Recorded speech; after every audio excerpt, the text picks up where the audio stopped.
Imagine for a second that you're dealing with a physical issue that affects like up to 1 in 3 women. Right, a massive portion of the population. Yeah, huge. And it's an issue that predictably, undeniably gets worse over a 9-month period. I mean, it impacts your ability to just laugh at a joke or go for a walk or, lift a grocery bag. Let alone exercise. Exactly. And yet, despite how incredibly common it just remains completely shrouded in silence. The isolation around this is honestly profound. According to a recent survey by the Royal College of Obstetricians and Gynecologists, over 50% of people suffering from this condition never even mention it to their doctor. Right, half of them. Half. They just hide it. I mean, that's millions of people. And, the reasons for that silence are completely understandable. There's obviously the embarrassment factor. Sure. But I think maybe more insidious is this really pervasive myth that this kind of intense daily discomfort is just a quote-unquote normal part of pregnancy. Right. They assume it's just the price of admission. Yeah, that they just have to endure it. So today, we are focusing on exactly that issue. We're talking about stress urinary incontinence, or SUI, during pregnancy. Which, just to define it simply, is the involuntary leakage of urine upon physical exertion. Right, so everyday actions. Coughing, sneezing, laughing, standing up too quickly. And this brings us to a really fascinating medical dilemma. Because in a non-pregnant patient, if SUI is severe and just destroying their quality of life, the medical team has a very clear fallback, which is surgery. Right. They can place a subarachnoid sling, which is a piece of mesh that physically supports the urethra. But during pregnancy, invasive surgery in the pelvic region is strictly contraindicated. You just cannot operate. You can't. The main tool is totally locked away in the toolbox. So how do clinicians actually manage severe SUI when their absolute best option is completely off the table? That is the mission for our deep dive today. We're going to map out the non-surgical clinical roadmap used to treat this. And we have some really fascinating sources to pull from today. We do. We've got recent trials on advanced pelvic floor mechanics, obstetrical guidelines on physical devices, and some genuinely surprising pharmacological data on medication safety. Yeah, it's a very progressive step-by-step approach. Because surgery is banned, the very first step on this roadmap is always to look at the body as like an architectural structure. Right. You have to optimize the existing mechanics, work with the foundation you already have. So that means starting with lifestyle modifications and really targeted physical therapy. Exactly. Let's start with the lifestyle piece because, some of this sounds obvious at first, but the underlying mechanisms are actually super interesting. They really are. Like weight management, standard recommendation. Makes sense from a pure physics standpoint, right? Excess weight is just gravity pushing down on the bladder. Yep. But then there's quitting smoking. And initially I assumed, well, obviously, chemical exposure to the baby. But our sources highlight that in the context of SUI, it's actually about the cough. Right. The smoker's cough is this violent, repetitive mechanical stressor. Oh, interesting. Every time you cough heavily, your diaphragm thrusts downward. And it sends this shock wave of pressure directly into the pelvic floor. Wow. Yeah, so if you do that 20, 30 times a day, those muscles are going to fatigue and eventually fail. So removing that mechanical shock wave is step one. That makes total sense.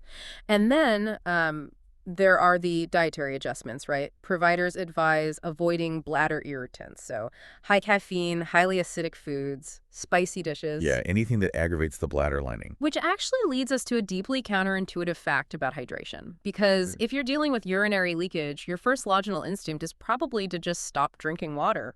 It is the most common self-prescribed treatment. Right, because the thought process is, if I don't put fluid in, fluid won't leak out. And it is entirely counterproductive.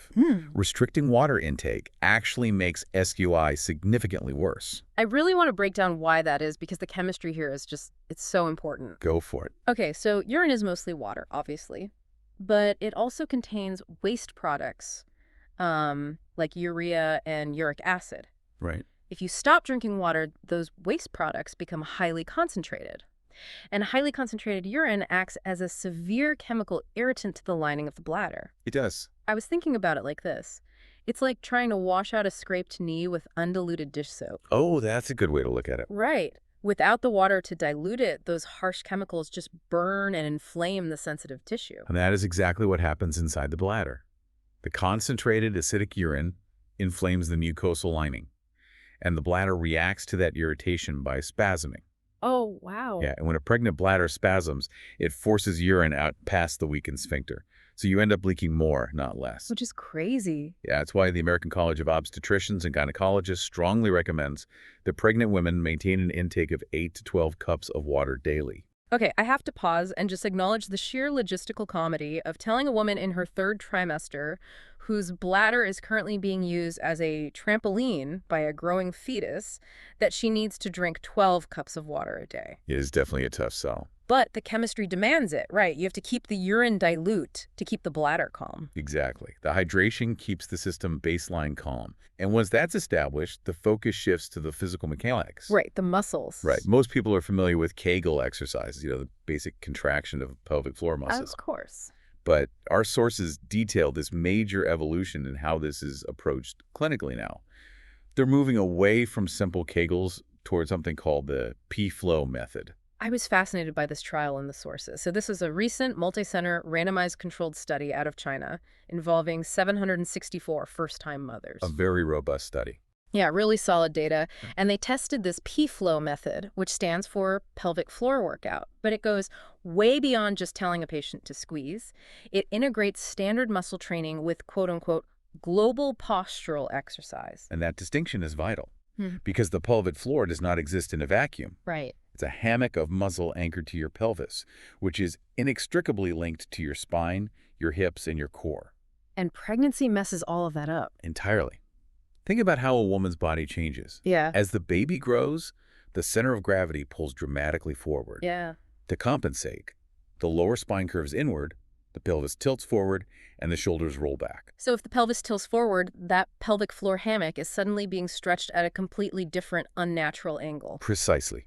It is stretched tight like a drum. Oh, I see. Yeah, so if a muscle is already pulled taut because of poor postural alignment, asking it to contract and hold back urine is biologically impossible. It just has no range of motion left. That is so interesting. So global postural exercise involves correcting those misalignments, stretching the tight lower back, strengthening the glutes, realigning the pelvis. Exactly. So that the pelvic floor is put back into an optimal position to actually function.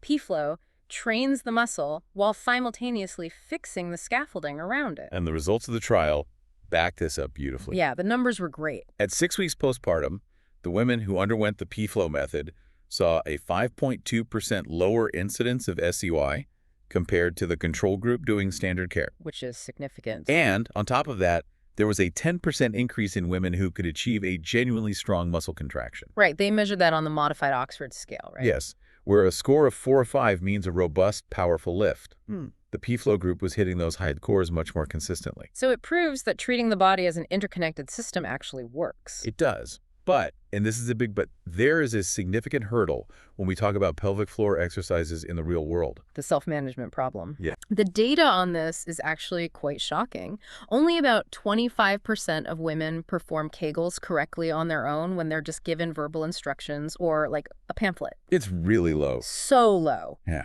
And if I had to guess why, it's because these are invisible muscles. You can't watch your pelvic floor flex in a mirror like you can with a bicep. Right. So people end up squeezing their glutes, holding their breath, or, bearing down with their abs, which actually pushes more pressure onto the bladder. You've hit the nail on the head.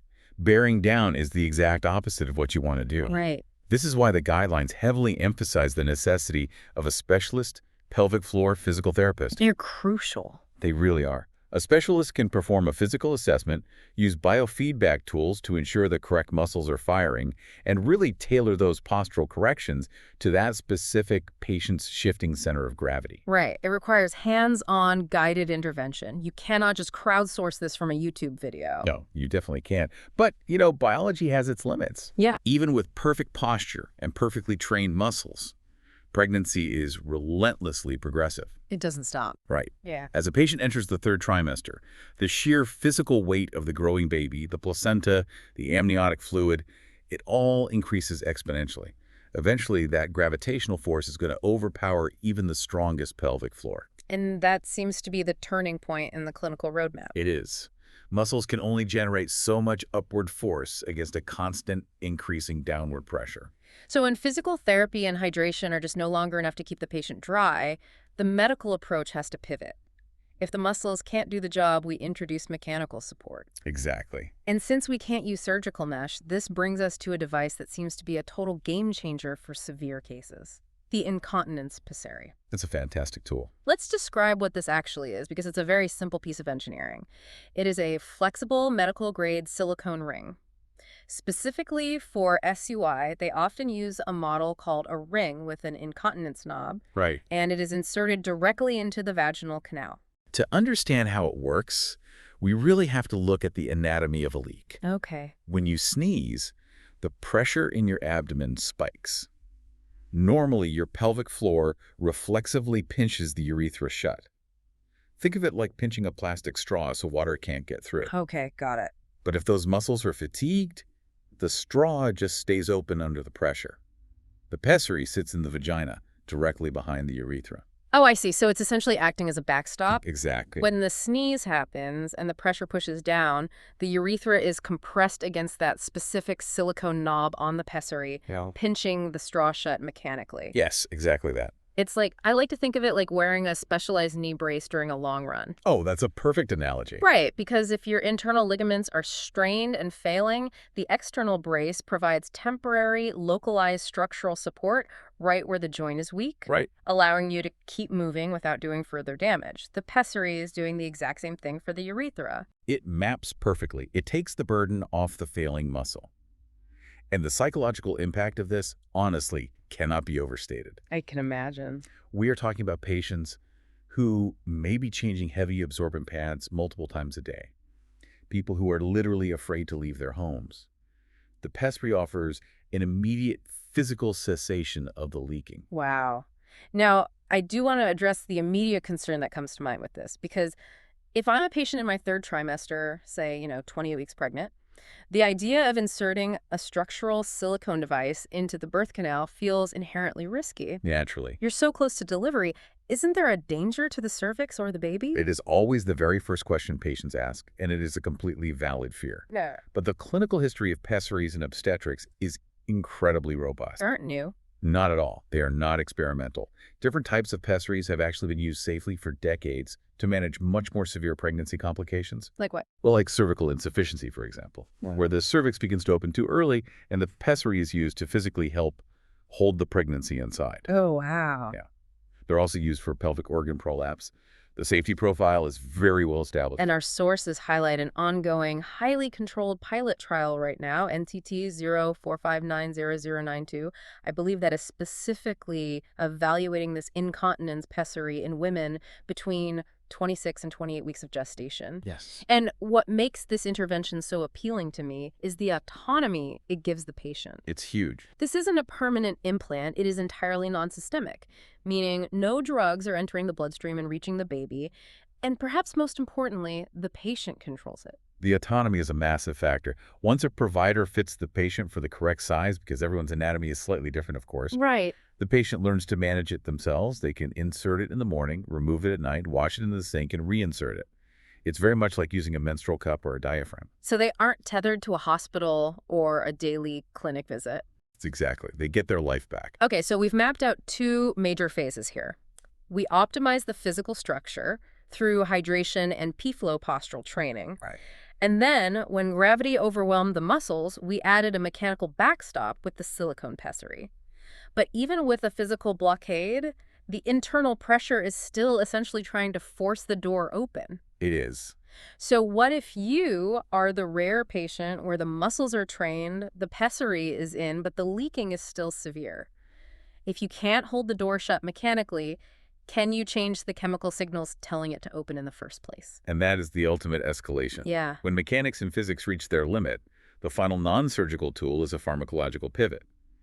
The intervention moves to a medication called duloxetine. Which is where this roadmap takes a very unexpected turn. It really does. Because duloxetine is an I antidepressant. guess it is. It's an SNRI, right?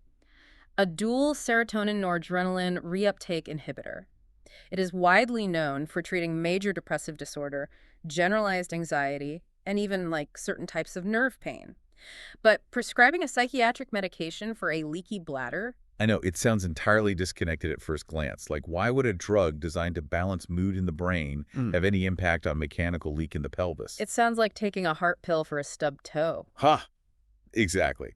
But to understand this, we have to trace the wiring of the central nervous system. Okay, let me see if I can trace the logic here based on what we know about SNRIs. Sure. If duloxetine works by increasing the levels of serotonin and noradrenaline in the nervous system, that must mean the urinary system is taking cues from those exact same neurotransmitters. You are exactly on the right track. Okay. The physical valve that holds urine in is called the urethral striated muscle sphincter. Right. The on-off switch for that muscle is controlled by a major nerve called the pudendal nerve, which runs out of the sacral region of the spinal cord. And the activity of that specific nerve is highly regulated by serotonin and noradrenaline. Oh, okay. So by taking duloxetine, you inhibit the reuptake of those chemicals, allowing them to pool and concentrate in the synapses of the spinal cord. Yes.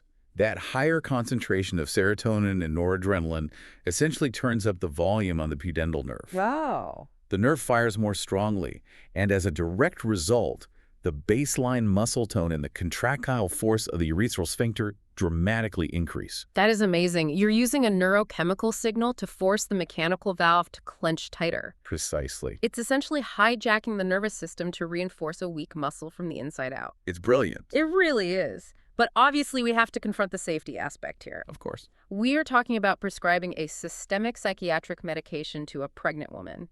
The stakes are incredibly high. Safety is the paramount metric. Yeah. The FDA actually classifies duloxetine as a pregnancy category C drug. Okay, and what does that mean practically?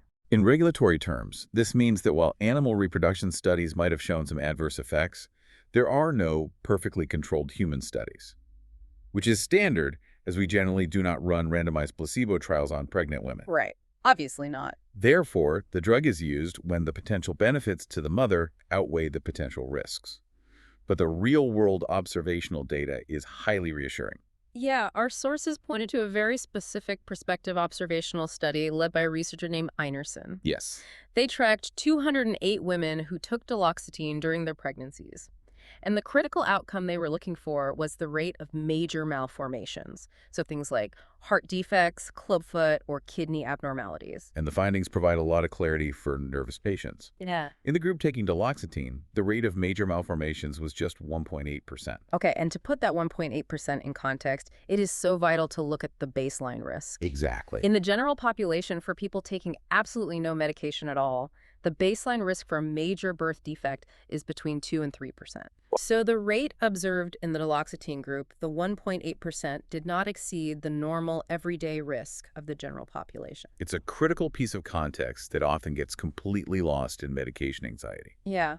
And beyond the safety statistics, there are some unique physiological properties of duloxetine that make it particularly suited for this situation. For one, its major metabolites are biologically inactive. Meaning once the mother's liver breaks the drug down, the leftover pieces floating in the bloodstream don't have any secondary unintended chemical effects on the body or the baby. Correct. Furthermore, the drug molecule itself is highly sensitive to acid. It degrades incredibly rapidly in acidic environments. That is why the pill is manufactured with an enteric coating, so it can survive the mother's stomach acid and reach the intestines to be absorbed. Okay. If, later down the line, a microscopic amount were to pass into breast milk, the infant's own stomach acid would likely destroy the molecule before it could ever be absorbed into their system. The layers of safety built into the biology are just fascinating, and we really cannot ignore the dual action benefit happening here either. No, absolutely not. Because pregnancy and the postpartum period can be an incredibly vulnerable time for mental health. Extremely. If a patient is suffering from severe urinary incontinence, which we know causes isolation, anxiety, and depression, and they also have comorbid perinatal depression, a single medication is addressing both issues simultaneously. It's incredible. You are treating the neurochemistry of the brain and the mechanical tone of the pelvis with the exact same molecule.